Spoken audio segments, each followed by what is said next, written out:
Abra sua Bíblia, João capítulo 8, versículo 31 e 32.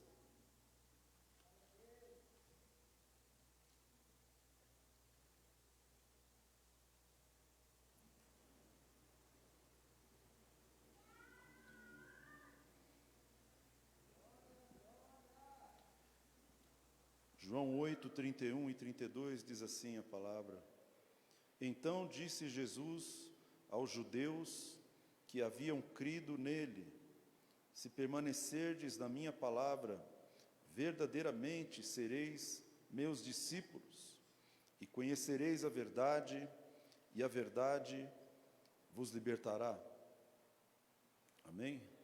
Esse é um texto bem conhecido, até o presidente fala esse João 8,32, né? E eu creio que a nação está debaixo dessa palavra, porque ele está fazendo uso da palavra. E ele é uma autoridade, então ele está liberando a palavra, e a verdade está vindo à tona.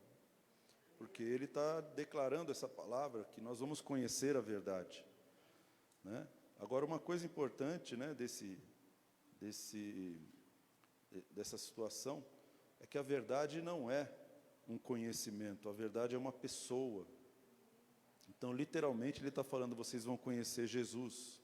Jesus é a verdade. E Jesus vai libertar a nação brasileira. Amém? Independente de quem seja o presidente, irmão, Deus colocou ele lá e ele é ministro de Deus. Louvado seja o nome do Senhor. Um dos fundamentos do Evangelho, um dos mais poderosos, é a liberdade. É ser livre. Né? E a gente aprende, estudando, a gente aprende que para um ser humano se sentir realizado, se sentir feliz, ele precisa ter algo chamado autonomia. Ele precisa ter autonomia para decidir a sua vida, para decidir e para ter liberdade de ação. Deus criou cada um de nós como seres autônomos. Ou seja, você pode decidir para a direita, você pode decidir para a esquerda. Deus estabeleceu isso quando colocou o homem no Éden. Olha, você pode comer de todas as árvores, mas da árvore do conhecimento do bem e do mal, você não come. Ou seja, Deus sempre teve no coração entregar para o homem autonomia, para que o homem fosse um ser autônomo, para que ele fosse uma pessoa que não apenas vivesse, mas que desfrutasse de uma autoridade sobre a sua própria vida, autoridade sobre as suas decisões. O que é autoridade? Autoridade não é mandar, né, e as coisas acontecerem. A primeira dimensão da autoridade é a dimensão interior. É a autoridade que eu tenho de decidir a minha própria vida. Autoridade que eu tenho de decidir o que eu acho certo e o que eu acho errado. Isso é autonomia.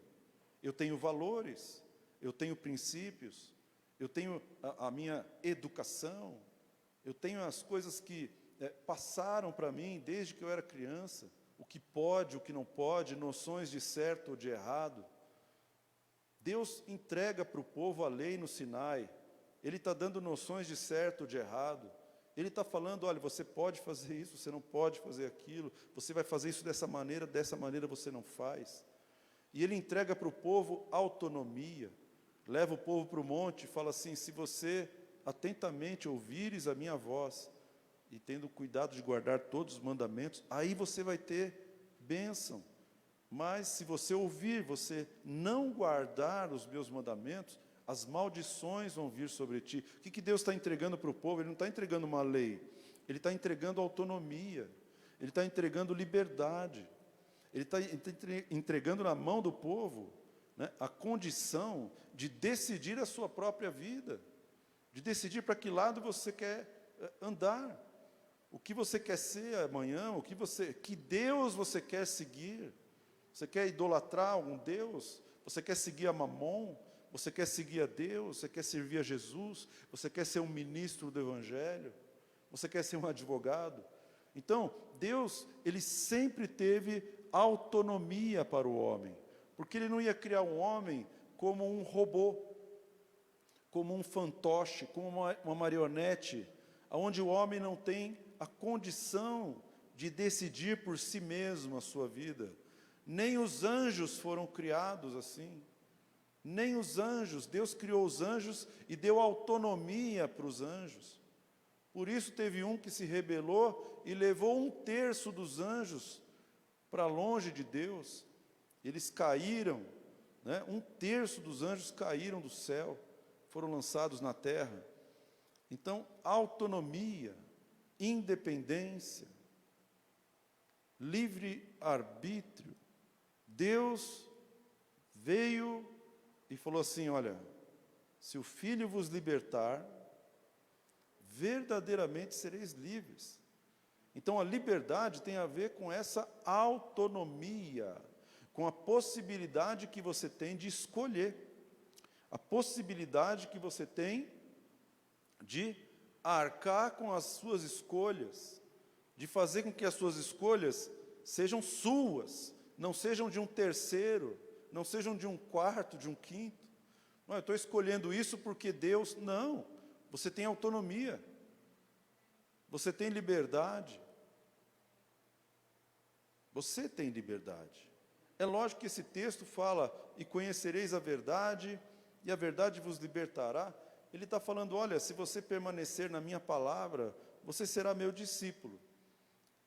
E conhecereis a verdade, e a verdade vos libertará. Primeiro passo é você permanecer na palavra. Segundo passo é você ser transformado em discípulo. Aí você começa a conhecer a verdade. Mas o que é conhecer a verdade? Conhecer a verdade é algo mental. Eu vou decorar aqui os 66 livros da Bíblia, e aí eu já conheço a verdade? De maneira alguma. Você pode decorar os 66 livros da Bíblia, mas você pode não ser um conhecedor da verdade, você pode ser escravo. Porque a verdade, ela não depende da sua mente natural. Ela depende do quanto você se mistura com ela. Depende do quanto você casa com ela. Você se torna uma só pessoa com a verdade. Quando você começa a viver a verdade. Quando você começa a ser um pequeno Cristo. Quando você começa a deixar que a palavra molde a sua vida, você está livre. Quando você deixa que a palavra determine o que você vai ser, aí você está livre, você não está preso. A palavra não foi dada para nos prender, não foi dada para nos manipular, a palavra não foi dada para nos escravizar, a palavra não serve para isso. Apesar de muitas igrejas usarem a palavra para manipularem as pessoas, mas esse não é o propósito das Escrituras. As Escrituras servem para trazer liberdade, autonomia sobre a tua vida. Transforma uma pessoa que não tinha escolha, uma pessoa que não sabia decidir, em uma pessoa com base para decidir. Ou seja, você tem base para decidir porque você conhece a verdade. Eu conheço a verdade não é um conhecimento humano, não é um conhecimento mental. Eu conheço a verdade, eu conheço a pessoa da verdade. E eu sei o que essa pessoa gosta e o que essa pessoa não gosta. Eu sei o que essa pessoa me dirige, filho. Se atentamente ouvires a minha voz. É assim que você conhece a verdade. Se atentamente você ouvir a minha voz, você vai conhecer a verdade. Se você ouvir a voz de Deus, se você ouvir a voz de Jesus, você vai ter a sua autonomia. E com a autonomia, meu irmão, você retoma a capacidade e a autoridade de decidir a tua vida. Então nós precisamos ouvir a verdade, precisamos ir atrás da verdade, precisamos permanecer na palavra vai nos levar à liberdade. As pessoas falam que os crentes são amarrados, são presos, não pode, não pode, não pode, não pode, não pode, não pode, não pode. E pensa que isso é o quê? Uma prisão, e muitas pessoas não vêm para o Evangelho pensando que o Evangelho vai prender elas, vai tirar o prazer da vida, vai tirar a felicidade que elas têm de tomar uma breja, de fazer um churrasquinho, de uma maconhazinha ali, uma cocaínazinha ali, uma bebidinha ali. Então, o que essas pessoas pensam? Elas pensam que Jesus vai transformar elas em robôs. Elas pensam que elas decidem a vida delas. Mas a decisão, a libertação, a liberdade, ela não vem senão depois do conhecimento da verdade. Depois que você conhece a verdade, aí você pode decidir se você quer tomar uma breja, se você quer fumar uma maconha. Aí você já ouviu a voz, então você fala assim, eu não quero. Você tem agora uma escolha. Agora você tem uma escolha. Antes você não tinha. Antes você não conhecia a verdade. Antes você não tinha ideia do que é uma igreja. Você não sabe o que é a igreja espiritual. Você não sabe o que é Jesus, quem é Jesus. Você não teve uma experiência pessoal com Ele. Você não sabe o que é ter autonomia na sua vida. Onde você fala assim, eu não tenho prazer nessas coisas do mundo, eu tenho prazer na lei de Deus. Aí você pode falar, agora eu sou livre para decidir, não quero a lei de Deus, eu quero ir para o mundo. Esse tipo de autonomia Deus deu para os anjos, e eles escolheram Lúcifer. E Ele deu para Adão, e Adão escolheu o pecado. E esse tipo de autonomia, Deus não desistiu de entregar para nós. Ele quer te dar a liberdade para que você escolha, irmão.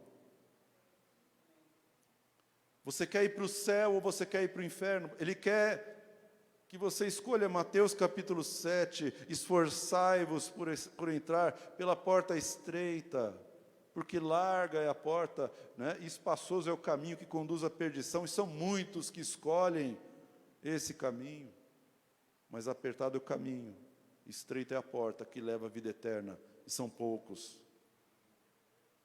Uma escolha, escolhas pessoais. Deus te dá o poder, a autoridade de escolher. Quanto mais você se relaciona com Jesus, quanto mais você ouve a sua voz, quanto mais você ouve a voz de Deus, quanto mais você conhece a verdade, mais liberto você será. Mas a liberdade, ela é interessante porque a liberdade, ela não anda sozinha. Porque nós não sabemos administrar a liberdade como pessoas carnais. Eu não sei administrar a liberdade como uma pessoa carnal. Eu só sei administrar a liberdade como alguém espiritual. Você não deixa o seu filho ir para o shopping com 3 anos de idade, porque ele não sabe administrar esse tipo de liberdade. Vai desaparecer, nunca mais vai aparecer, vai ser morto. Deus, Ele olha para nós e fala assim, olha, enquanto você estiver caminhando e me conhecendo, você vai encontrar níveis de liberdade que eu vou soltando sobre a tua vida. Você vai conseguindo decidir, porque você já está apto a responder por aquilo que você decidiu. Tanto é que a palavra de Deus diz que Deus não leva em conta os tempos da ignorância. Deus não leva em conta o tempo da ignorância. O próprio Jesus falou, aquele a quem muito é dado, muito mais será cobrado. Quer dizer, quando você tem essa liberdade, não espere que você não seja responsabilizado por aquilo que você escolher. Adão foi responsabilizado, os anjos foram responsabilizados. E da mesma maneira, nós também seremos responsabilizados, cada um individualmente. Cada um de nós, de maneira pessoal e intransferível, seremos responsabilizados por aquilo que nós escolhemos. A minha esposa sempre diz essa frase, somos frutos das nossas escolhas. Somos frutos das nossas escolhas. Se você está onde você está, e se eu estou onde eu estou, é porque nós escolhemos como pessoas. Ninguém tomou essa decisão por mim. Ninguém tomou essa decisão por você. Ainda que você tenha se submetido de uma tal maneira que você deixou um terceiro governar integralmente todas as áreas da sua vida, irmão, você tomou uma decisão. Você tomou uma decisão. E boa ou má, ruim ou não, essa decisão vai trazer consequências. Porque Deus devolveu a sua autonomia. Ele te devolveu a autonomia, irmão. Sabe, a gente fala muito sobre a libertação. Mas o primeiro nível de libertação tem a ver com o conhecimento de quem é Deus, quem é Jesus. Tem a ver com o meu conhecimento pessoal de Deus. Oséias 4:6 fala assim: o meu povo está sendo destruído porque lhe falta o quê? Conhecimento. Então a falta de conhecimento transforma o povo em um povo escravo. Enquanto o povo não tem conhecimento, ele continua sendo escravo. E o escravo não tem autonomia. O escravo não tem a liberdade. O escravo não decide a sua vida. O escravo, irmão, ele simplesmente é uma ferramenta de alguém que não tem vida própria. Não tem vontade, não tem desejos, não tem emoções. Ele fica simplesmente sendo usado por outra pessoa. E a gente se acostumou tanto com esse mecanismo no mundo, sem perceber. Meu pai era escravo, meu avô era escravo, meu bisavô era escravo, eu nasci escravo, e de repente Jesus me liberta. Mas eu não sei viver livre, porque o meu DNA é DNA de escravo. A minha epigenética, a genética, aprendeu a viver debaixo de escravidão. Então, para mim, a coisa mais estranha que existe é eu ter autonomia.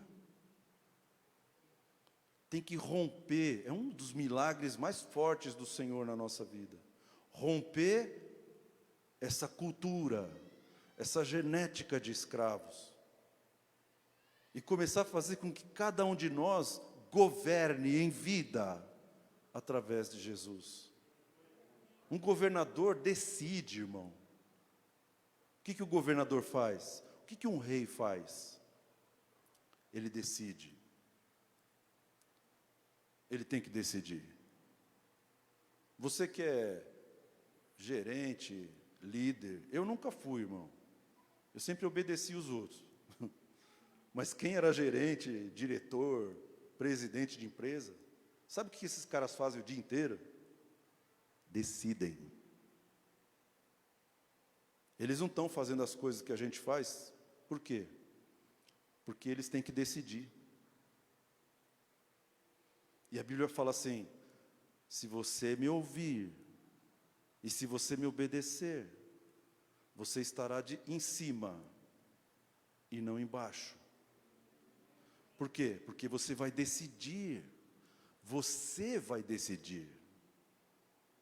Ninguém vai decidir por você. Ninguém toma uma decisão no meu lugar, a não ser que eu deixe tomar. Se eu deixar alguém decidir no meu lugar, eu já decidi, irmão. Nós não estamos isentos nem imunes das nossas decisões. Amém? Mó silêncio, cara. João 8:36, um pouquinho para frente, diz assim: se o Filho vos libertar, sereis verdadeiramente livres. Amém? Então imagina, irmão, se o Filho vos libertar, está na condicional. Se o Filho te libertar. Quem te libertar? O Filho. Verdadeiramente você vai ser livre. Você já percebeu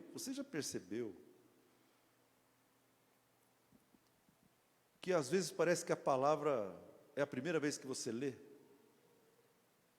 Você já leu essa palavra várias vezes, mas aquele dia você leu e falou: rapaz, estava escrito isso aqui, nossa, meu, o que é isso? Porque aquele dia o Filho trouxe libertação sobre a tua vida. Naquele dia, Ele te transformou livre. Naquele dia, Ele trouxe o conhecimento e trouxe um nível de libertação. Gálatas 5:1 diz assim: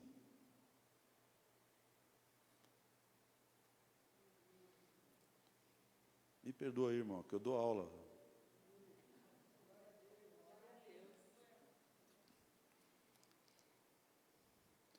Gálatas 5:1. Nunca esqueça esse texto, Gálatas 5:1, irmão. Nunca esqueça. Você nem sabia o que estava escrito aí. Mas tenta gravar. Coloca na tua geladeira, no teu espelho de manhã para você ler. Coloca num post-it assim, ó. Gálatas 5:1. Para a liberdade foi que Cristo nos libertou. Permanecei, pois, firmes, e não vos submetais de novo a jugo de escravidão. Foi para a liberdade que Cristo te libertou. Cristo não te libertou para a escravidão. Cristo não te libertou para você ser escravo, irmão. Ele não veio, tirou a tua algema e colocou outra. Ele tirou a tua algema. Ele simplesmente quebrou os grilhões. Não é para trazer novos grilhões. Ele não trocou o jugo. Foi para a liberdade que Ele te libertou. Para que você seja livre na sua vida. Para que você seja uma pessoa íntegra. O que é uma pessoa íntegra? É uma pessoa resolvida. Sabe quem é, sabe o que gosta, sabe o que não gosta, decide a sua vida, doa quem doer. Ele está no controle da sua vida interior.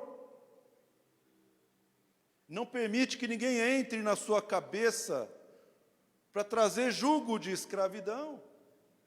E rejeita qualquer jugo.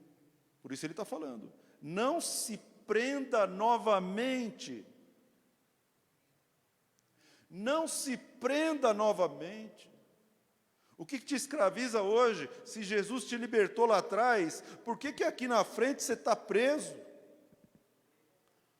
Jesus me libertou lá, faz 24 anos que eu estou livre, por que hoje eu estou preso? Porque eu tomei uma decisão errada. Porque Ele me deu autonomia. E eu decidi, com a autonomia que Ele me deu, eu tomei decisões que me trouxeram a um jugo de escravidão novamente.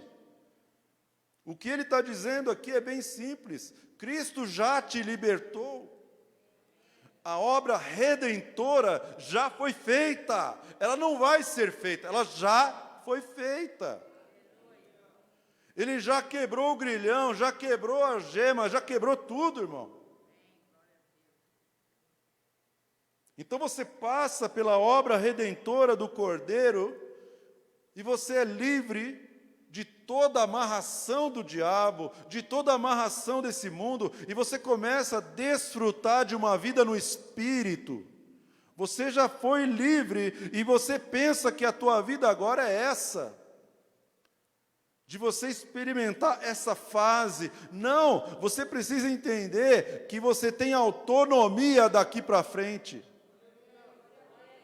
Então eu preciso aprender a conviver com a autonomia. Eu preciso aprender a viver de uma maneira autônoma, de uma maneira independente. porque Ele me libertou para que eu seja de fato livre. E Ele está falando, não se prenda novamente a jugo de escravidão. Então é aqui que a gente tem que começar a compreender a nossa autonomia. Porque para que eu não me prenda novamente a jugo de escravidão, eu tenho que entender o que causa a escravidão. Eu tenho que analisar se as decisões que eu estou tomando vão me levar para o cativeiro, vão me levar para uma prisão, ou vão me levar para uma conquista. Esse é o tipo de autonomia que exige conhecimento. É um tipo de autonomia que exige uma análise dos fatos. Análise, como é que é? Monitoramento da realidade. Estou aprendendo as palavras difíceis aí do bagulho. Faz um monitoramento da realidade. Como é que está a tua realidade? Porque a gente aprende a enxergar de maneira pequena. Mas agora ele está falando, não se prenda a jugo de escravidão. E aí você tem que decidir algo na sua vida e você não sabe se aquilo vai levar para a escravidão ou se aquilo vai te levar para uma conquista. E aí você entra numa sociedade, por exemplo, e você fica preso. Ou pior, você casa com a pessoa errada. Aí tu vai ver que é escravidão, irmão. Aí Jesus fala assim, rapaz, tudo que eu fiz na sua vida, e você com a tua autonomia, todo mundo falando, não faz isso, não com essa pessoa, Deus está te avisando, você não ouviu. Então, você tem autonomia, irmão, é uma grande bênção, mas é uma grande responsabilidade também. Você tem autonomia. Deus quer filhos autônomos, que o amem por decisão própria e não por imposição. Deus quer filhos que amem o próximo, não porque está escrito, mas porque amam a Deus e amam quem Deus ama. Eles pegaram a sua autonomia e estão usando de livre e espontânea vontade, irmão. São esses que Deus ama. O que você está fazendo com a sua autonomia? Ou será que você esqueceu que você tem autonomia? Amém? Um silêncio, né? É bullying que vocês estão fazendo. Vocês estão fazendo bullying. Você tem autonomia. Você tem autonomia, irmão. Você pode decidir. Eu vou falar, eu estava no colégio interno. Colégio interno é tipo exército, só que pior. Porque o colégio interno que eu estava era religioso. Então lá não podia fazer nada, não podia assistir televisão, podia ouvir música do mundo, não podia... Era tudo pecado, irmão. Não podia comer carne, não podia comer frango, podia comer nada. Eu quase virei um boi lá, pastando. Não podia, irmão. Era tudo imposto. Você não acordava a hora que você queria. Você não dormia a hora que você queria. Você não estudava a hora que você queria. Você não tinha autonomia para nada. Eu fiquei 4 anos inteiros dentro de um ambiente assim. Então, a coisa mais difícil para mim foi lidar com a liberdade, porque um dia acabou. Me formei e vazei, vim para São Paulo. E aqui eu fiquei desesperado, irmão. Porque você não sabe o que você vai fazer da sua vida. Você está tão acostumado com aquele microcosmo, aquele mundinho pequenininho que você criou ali, ou criaram para você, como se fosse uma prisão. que você não sabe o que fazer com a liberdade. E isso é uma coisa que acontece com muita gente na igreja. É como se as pessoas, como se nós gostássemos de ser escravos. Porque o fato de alguém decidir a minha vida me exime da responsabilidade de arcar com as consequências da decisão. A culpa é sempre do pastor. A culpa é sempre do diácono, do meu líder. A culpa é sempre do apóstolo, do Papa Francisco. Foi o Papa Francisco que falou. Então não fui eu que errei. Foi o presidente que falou. Então não fui eu que errei. Desde o Éden, o homem tenta se eximir da sua responsabilidade, se escondendo para não arcar com aquilo que ele decidiu fazer. E essa é uma herança que a gente tem que lutar contra, porque Deus não te chamou para ficar se escondendo. Deus não nos chamou para a gente se esconder das decisões erradas que nós tomamos. Isso é tão verdade que a primeira coisa que acontece quando alguém peca, alguém da igreja, né, peca, é que ela deixa de vir ao culto. Ela não quer vir no culto mais. Por quê? Porque ela cometeu um pecado. Mas ninguém sabe o pecado que você cometeu. Mas você não vem. Porque você está se escondendo. E se alguém for lá na tua casa para servir a ceia ou para te visitar, se é que isso ainda acontece, né? Se alguém for na tua casa, você ainda vai culpar alguém. E vai falar, é porque ninguém me ama. É porque ninguém me quer. Você nunca vai falar assim, é porque eu comi do fruto proibido. Se o homem tivesse falado assim, olha, eu peguei a liberdade que o Senhor me deu, e eu tomei uma decisão errada, o papo tinha sido outro com Deus.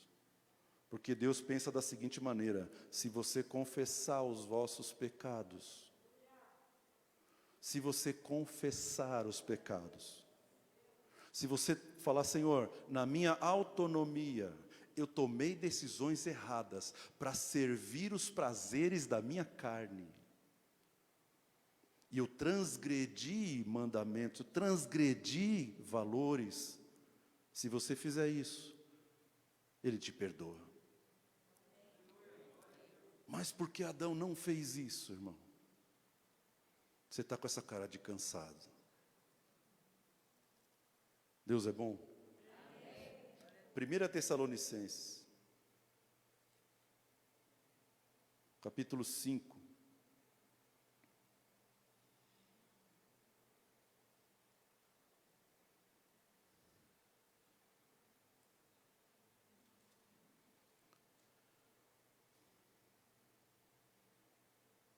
Versículo 19.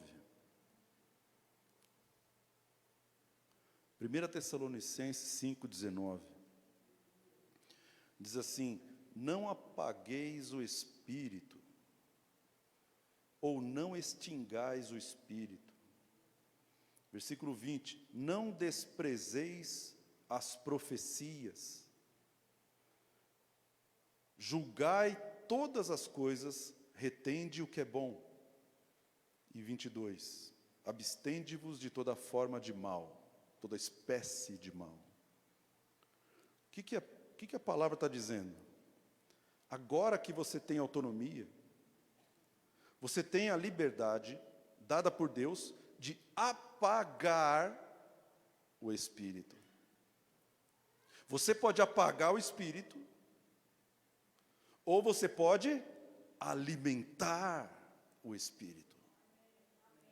Você pode deixar o nível da unção lá em cima, ou o nível da unção lá embaixo. Sabe quem pode fazer isso? Você e eu. Eu posso fazer isso comigo e você pode fazer isso com você. Esse é o nível de autonomia que Deus nos deu. Porque Deus não é invasor. O Espírito não entrou na tua vida e falou assim, a partir de hoje, você vai viver no fogo. É obrigatório. A palavra de Deus está dizendo, não apaga o Espírito. É porque nós temos capacidade de apagar o Espírito.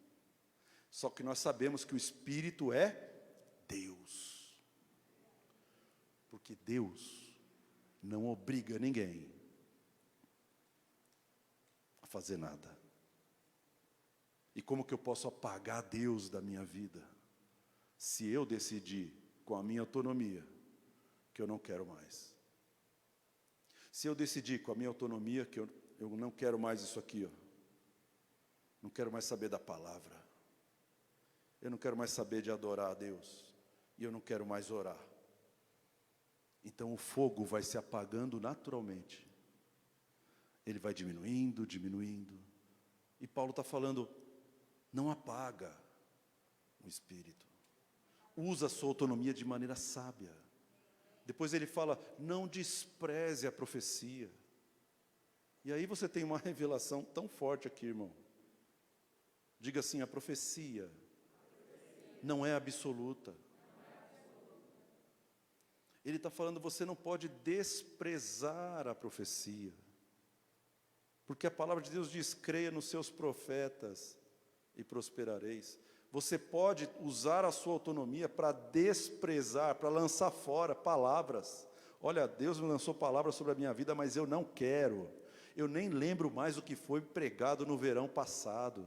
Eu nem lembro mais o que foi pregado no domingo aqui. Eu não sei mais que palavra Deus lançou pela boca de um pastor na minha vida. Eu nem sei o que ele falou mesmo. Eu estou desprezando, eu estou decidindo desprezar a profecia. Ah, mas é obrigatório? Não tem nada obrigatório, irmão. O que existe é uma autonomia e escolhas com as respectivas consequências das escolhas. Não despreze as profecias. Então o que eu tenho que fazer com a profecia? Eu tenho que receber? Não! Eu sei o que você não tem que fazer, o que eu não tenho que fazer. Nós não temos que desprezar a profecia, mas nós precisamos analisar as profecias. Precisamos examinar tudo e reter o que é bom. Agora, Deus está falando para você individualmente, para mim individualmente, examina tudo e retém o que é bom. Ele está falando, você tem capacidade no teu espírito de examinar uma profecia, para saber se essa profecia procede do homem, para ver se procede de Deus, ou para ver se é uma falsa profecia de um demônio.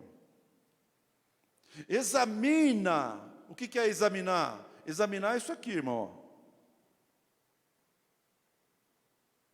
Examinar isso aqui. É você colocar o dedo lá no fundo. Você cavar. O que ele falou? O que o profeta falou? O que o pastor profetizou? Examina. E depois? E depois você coloca numa peneira. E você só vai tirar aquilo que é bom. Examina tudo. Ele não está falando para você ser robô, irmão. Escravo não examina nada, mas o patrão examina tudo. Deixa eu ver se eu vou beber essa água aqui, ó. Deixa eu ver aqui a cor dela. O sabor. Filtrada. É um exame. Uma vez eu fui comer num shopping. Estava trabalhando, fui comer, peguei a bandeja, coloquei estrogonofe. Você gosta de estrogonofe, irmão? Todo mundo gosta de estrogonofe. Quem não gosta de estrogonofe, bom sujeito não é. Ou é ruim na cabeça. Estrogonofe. Falei, nossa, estrogonofe está bonito. Estava bonito o estrogonofe, irmão. Primeira análise que eu tive foi com os olhos. É que nem a mulher no Éden. Só. Estrogonofe está da hora. Peguei o estrogonofe, coloquei no prato, começou o zoião, coloquei muito. Era aquilo, fui lá, paguei e sentei. Quando eu sentei, subiu o cheiro da carniça. E o cara que sentou do meu lado, porque era aquelas mesas tudo junto, o cara que sentou do meu lado começou a comer o estrogonofe. Eu quase vomitei de ver ele comer e sentir o cheiro. Eu falei assim, dá licença, amigo, você está sentindo esse cheiro? Não. Você está comendo, está gostoso esse negócio aí? Tá.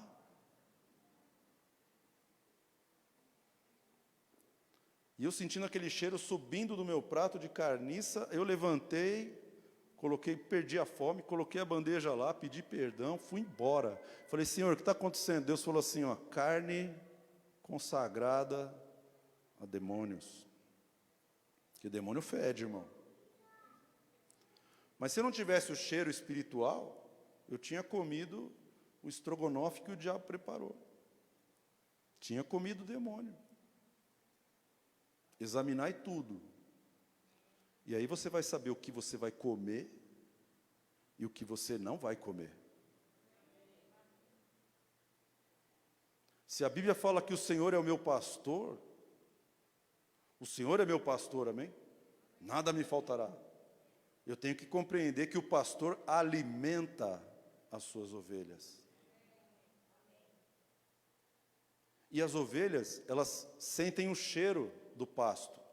Tem pasto e pasto. Tem o pasto bom e tem o pasto ruim. Se você quer ter uma ovelha boa, forte, bem nutrida, com pouco verme, tudo certinho ali, você vai semear um bom pasto. Quando o pasto estiver desse tamanho, você joga ela ali e pronto. Aquele pasto é de boa qualidade, você comprou sementes caras.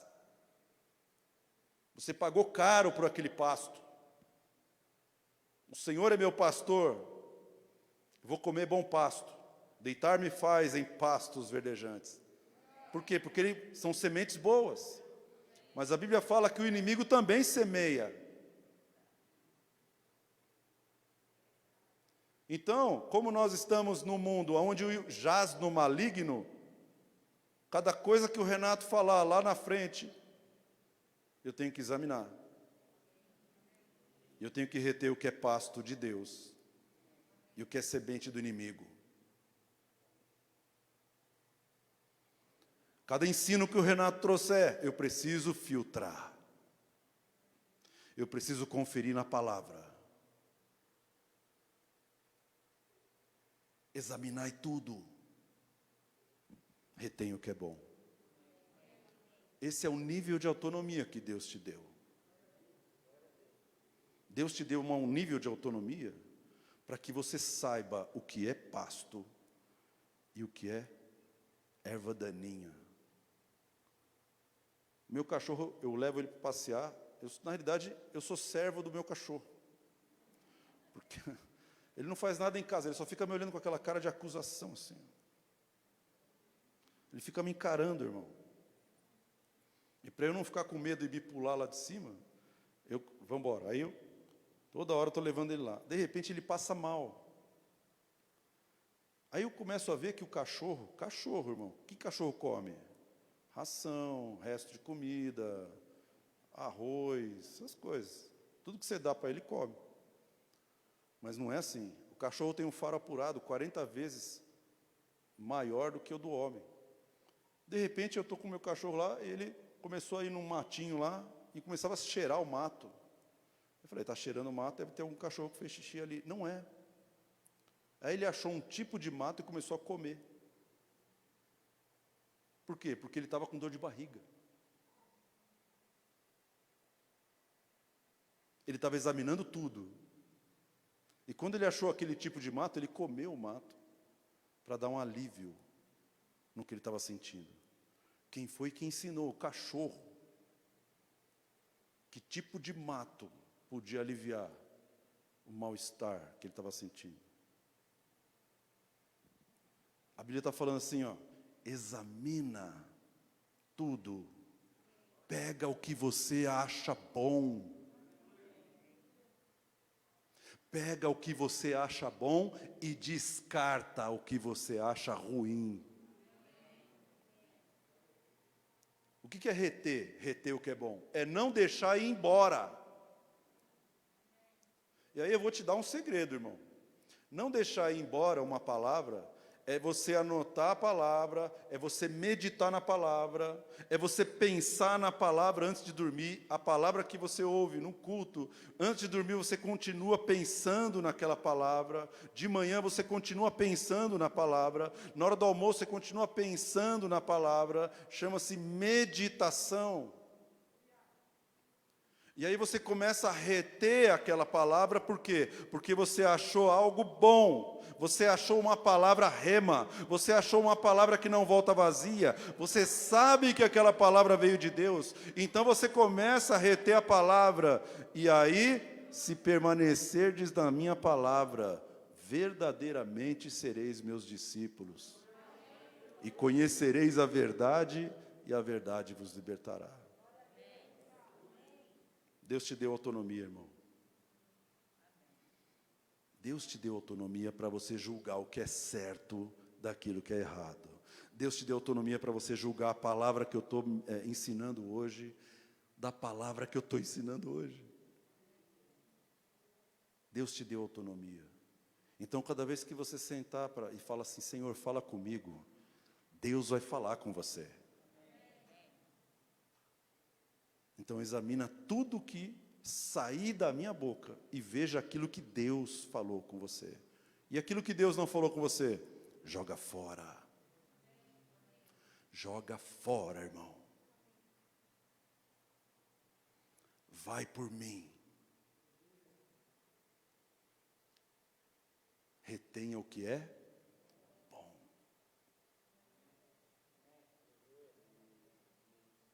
Porque aí você vai crescer.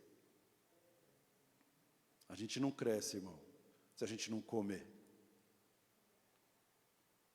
E tem muita gente, preparas uma mesa diante de mim na presença dos meus inimigos. Não adianta Deus preparar uma mesa se a gente não come. Deus prepara uma mesa e Ele dá várias revelações, Ele dá várias palavras, várias profecias. Mas se a gente não examinar tudo, reter o que é bom, nós não estamos nos alimentando. Aí você se alimenta de tudo, você não examina tudo, você come tudo. Depois você sai daqui, você abre uma rede social e você lê tudo. E depois você liga lá um canal de televisão e você ouve tudo. Depois você assiste um filme e você recebe tudo. Examinar tudo. Retém o que é bom. O que você está fazendo? Você está colocando tudo para dentro, irmão. Tudo. E outra frase, que eu já ouvi, inclusive na faculdade, você é o que você come. Você é o que você come. Eu sou o que eu como. Você quer saber o que eu como?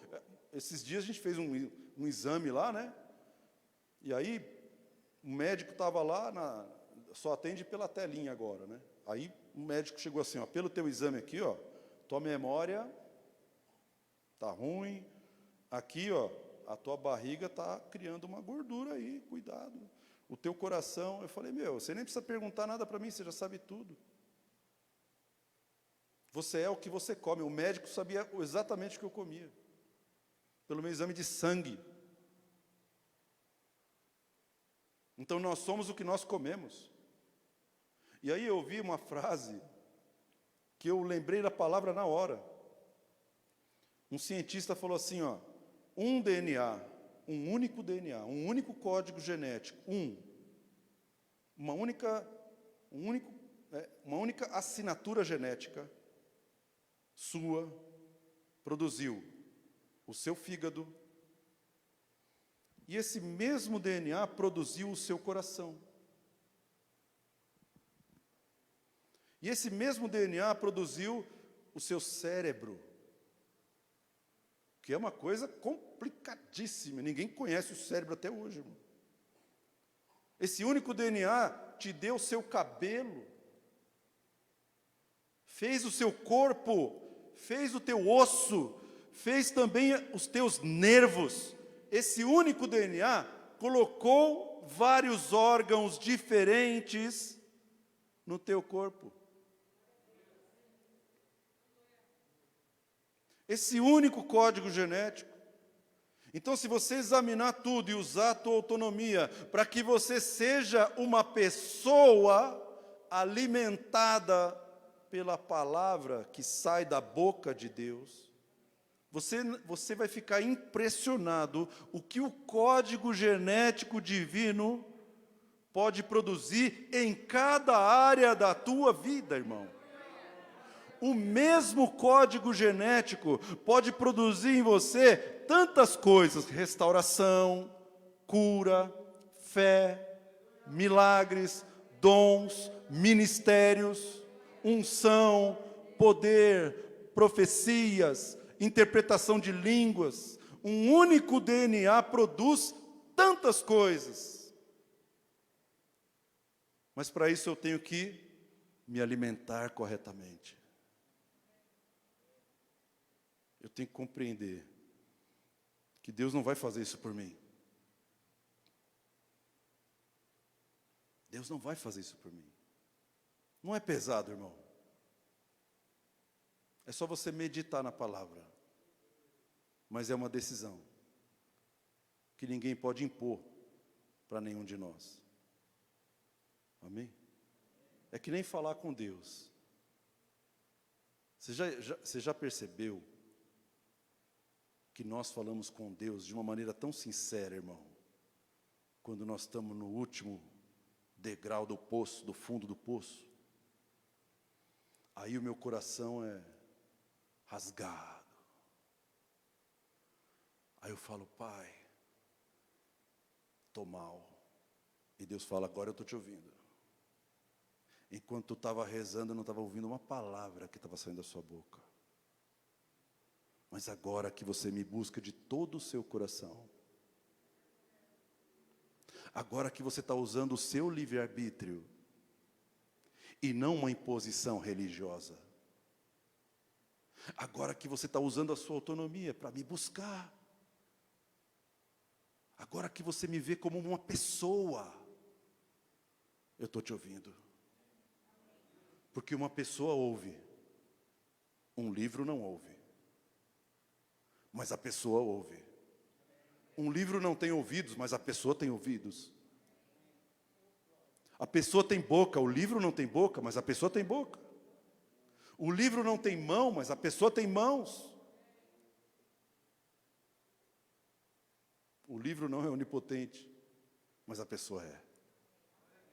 E agora você está me vendo como pessoa. Então eu vou estender a minha mão. Eu vou inclinar os meus ouvidos. E eu vou falar as minhas palavras para você. Amém, meu querido? 2 Coríntios 13, 5. Estamos terminando já. É um ensino, irmão.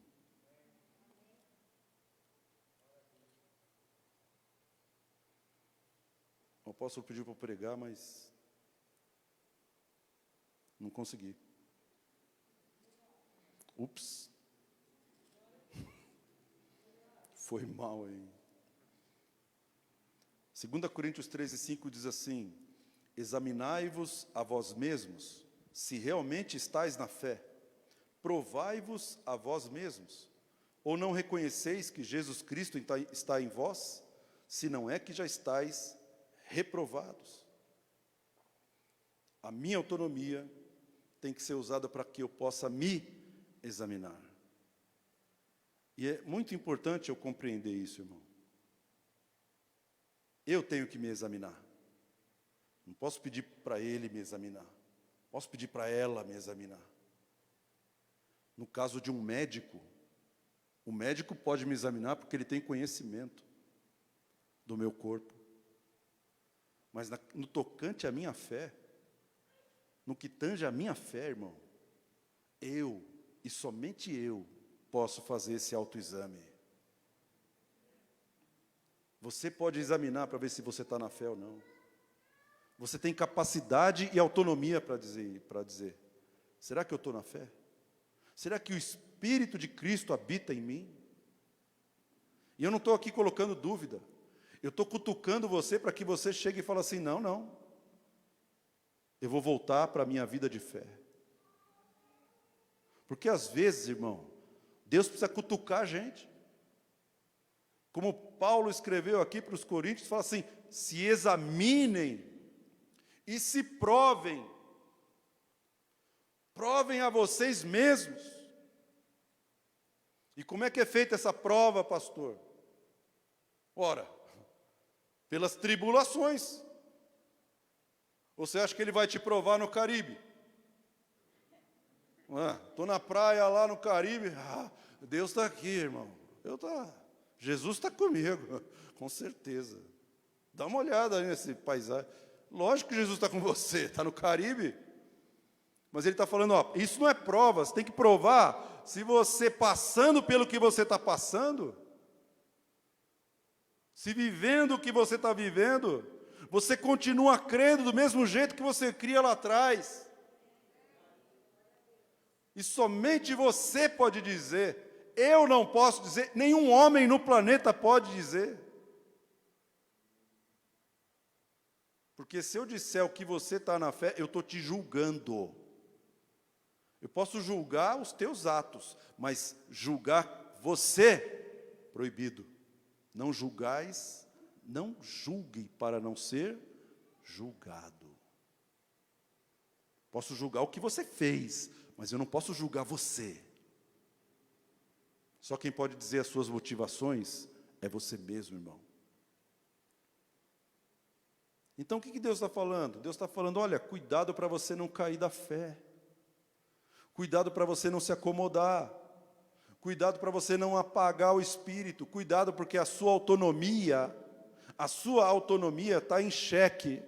E você pode se prender novamente a jugo de escravidão nesse mundo e fazer parte de uma multidão que não sabe de onde veio nem para onde vai depois dessa vida.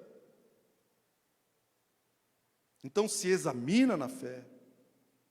1 João 4:1.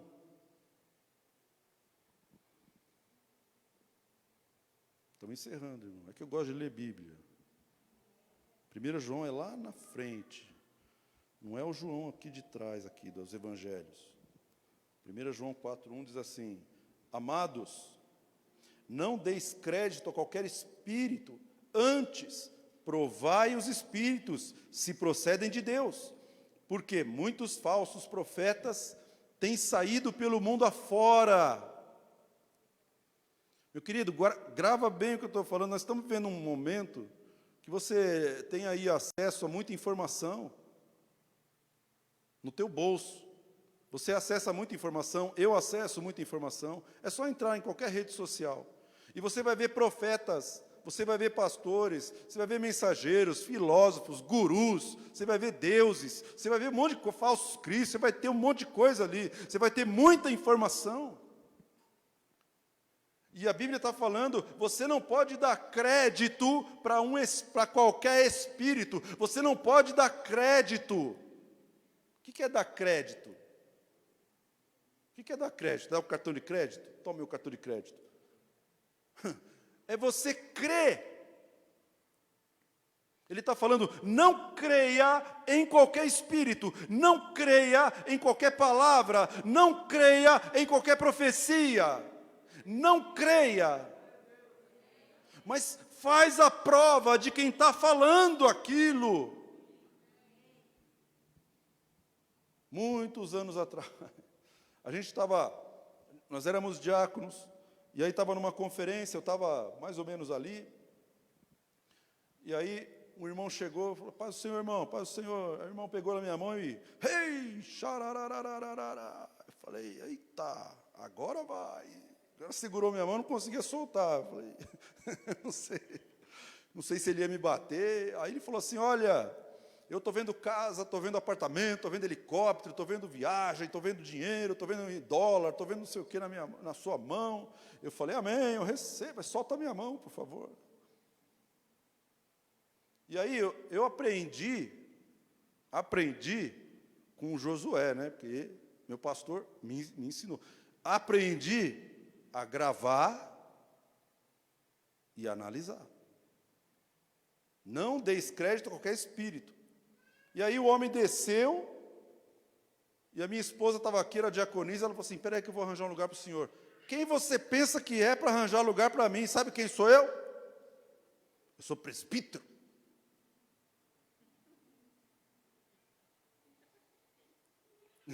Só que ele não sabia que ela era minha esposa, né? Então, como é que o cara está no espírito ali, aqui já está no capeta, já pegou ele, já soberba, já subiu lá em cima, porque presbítero já veio carteirando. Daí ela falou, calma, tá bom, sente em qualquer lugar que o senhor quiser aí, tranquilo. Daí, depois ele subiu e falou para mim assim, ó, você acredita que a irmãzinha ali, ó,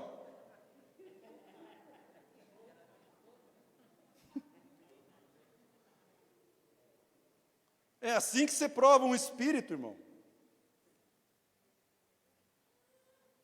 O cara vem cheio do Espírito Santo aqui, cheio dos capetas aqui, você acha mesmo que ele está cheio do Espírito Santo? Então, o que eu fiz com aquela profecia? Ô, pastor, mas é dinheiro. Não, não quero o dinheiro do diabo, não. Né? Mais vale o pouco que o justo tem, do que as riquezas de muitos ímpios. Salomão.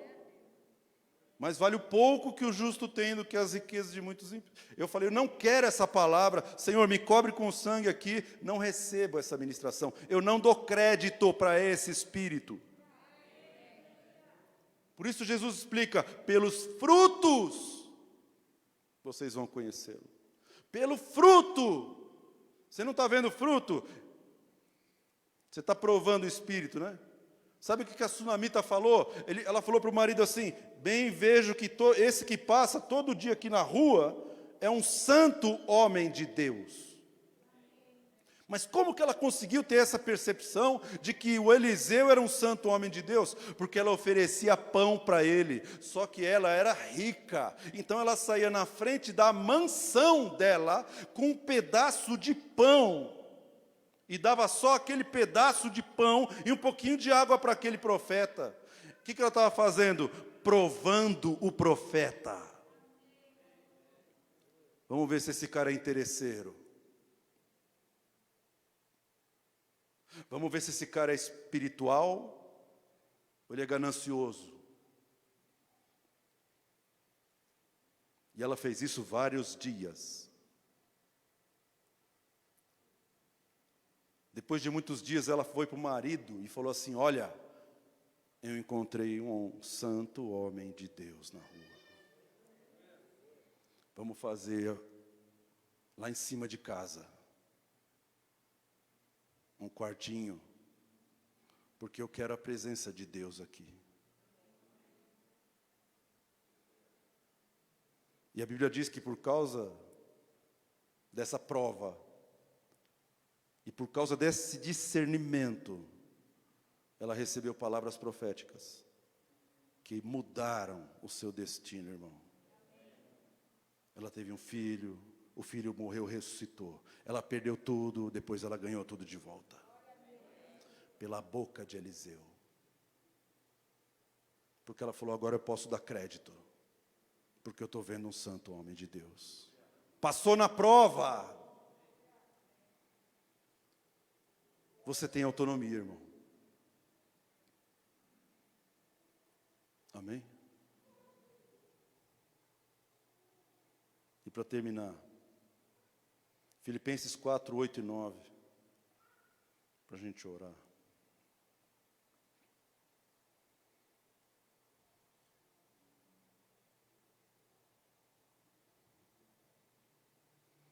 Filipenses 4, 8 e 9 diz assim, finalmente, irmãos, tudo que é verdadeiro, tudo que é respeitável, tudo que é justo, tudo que é puro, tudo que é amável, tudo que é de boa fama, se alguma virtude há, e se algum louvor existe, seja isto que ocupe o vosso pensamento. E o que aprendestes também, e recebestes, e ouvistes, e vistes em mim, isso praticai, e o Deus de paz será convosco. Paulo está falando, olha, você quer usar a tua autonomia de maneira sábia? Parecia que Paulo estava preparando a gente, há 2000 anos atrás, a navegar na internet. Parecia que Paulo estava sabendo que a gente ia ter rede social, irmão. Parece que ele já preparou um texto bíblico para que você use a ferramenta da tecnologia com sabedoria. Tudo que é puro, tudo que é verdadeiro, tudo que é respeitável, tudo que é justo. Você tem autonomia para fazer os teus pensamentos terem uma boa qualidade, irmão. Porque é através dos teus pensamentos que são gerados os teus comportamentos. É através dos teus pensamentos, através dos meus pensamentos. Então ele está falando, pega os teus pensamentos e começa a alimentar o teu cérebro com coisas boas, puras, agradáveis, de boa fama.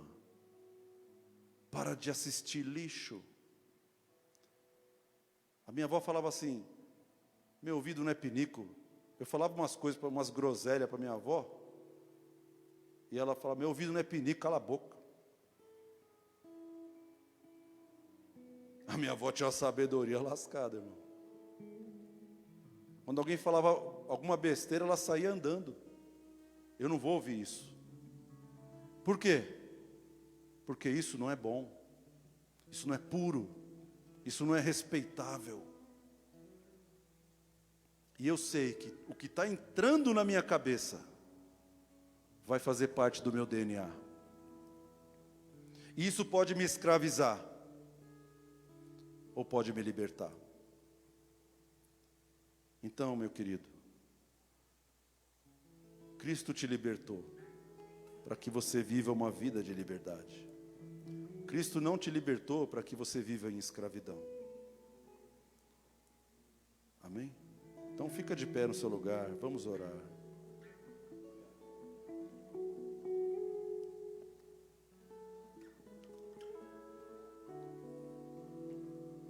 Deus está aqui, irmão. Ele está nos ensinando a sermos sábios com as redes sociais. Ele está nos ensinando a sermos sábios com as informações que nós estamos alimentando, o que nós estamos consumindo através das mídias, as confusões que está essa nação. Isso não pode contaminar minha fé, isso não pode contaminar o meu espírito, isso não pode mudar meu DNA. Porque o que você é, irmão, está muito acima do que está acontecendo aqui. Está muito acima. Você é herdeiro de Deus. Você é co-herdeiro de Cristo. Então lute a luta certa. Não entre na luta errada, irmão. Não seja inflamado nos seus pensamentos por aquilo que vai te jogar para baixo. E no final, ainda vai lançar você numa vala. Porque essas lutas humanas não levam a lugar nenhum. Você está assentado nas regiões celestiais. Agora nós precisamos nos alimentar das coisas celestiais. Porque Deus quer maturidade, irmão. Deus está te tratando para que você seja maduro. Não para que você tenha coisas. Ele está mais preocupado com aquilo que você é do que com aquilo que você tem. Ele está querendo transformar o seu DNA. Romanos 12, 1 e 2 fala assim: rogo-vos, irmãos, pela compaixão de Deus, que apresentei vossos corpos como sacrifício vivo, santo e agradável a Deus, que é o vosso culto racional. E não se conforme com esse mundo, mas transformai-vos pela renovação da vossa mente, para que você experimente a boa, perfeita e agradável vontade de Deus. Na sua autonomia, você pode transformar e renovar a sua mente. Amém? Vamos orar. Fale com Deus. Pai, nós te agradecemos pela tua palavra. Obrigado pelo ensino, Pai, da tua palavra. Obrigado, Pai, porque a tua palavra não volta vazia. Obrigado, Senhor, porque pela tua palavra nós somos renovados, nós somos acalmados, nós encontramos paz quando nossa mente se enche com a tua palavra. E aí pode estar a guerra que for, mas a gente tem paz, Senhor. As coisas desse mundo perdem tanta importância quando nós atingimos aquilo que o Senhor nos dá. Quando nós ouvimos a tua voz, Senhor, parece que os nossos problemas ficam tão pequenos, porque nós somos elevados e nós somos livres desses problemas. Pai, abençoa o teu povo, Senhor. Abençoa as famílias, abençoa os casais. Traz sabedoria, Senhor, que nós saibamos usar a nossa autonomia e a nossa liberdade, Senhor, com sabedoria. Nos dá sabedoria como o Senhor deu para Salomão, para que ele soubesse usar a liberdade, a autoridade que o Senhor tinha dado a ele, Pai. Concede-nos, Senhor, a sabedoria, porque a tua palavra diz que o Senhor dá sabedoria àquele que pede e não censura. E o Senhor fala que o Senhor vai entregá-la gratuitamente, Pai. Então derrama sabedoria sobre a nossa vida. Derrama sabedoria para decidirmos de maneira correta. Derrama sabedoria para examinar-nos a nós mesmos. Derrama sabedoria, Pai, para nós avaliarmos as palavras que estamos recebendo, aquilo que estamos, Senhor, consumindo nas mídias. Nos dá sabedoria para ter a tua visão. Em nome de Jesus, Pai. Em nome de Jesus. Aleluia. Glória a Deus. Deus é bom. Deus é bom. Que Deus te dê sabedoria. Que Deus te dê paz. Que Deus te dê graça, irmão. E que Deus te dê força.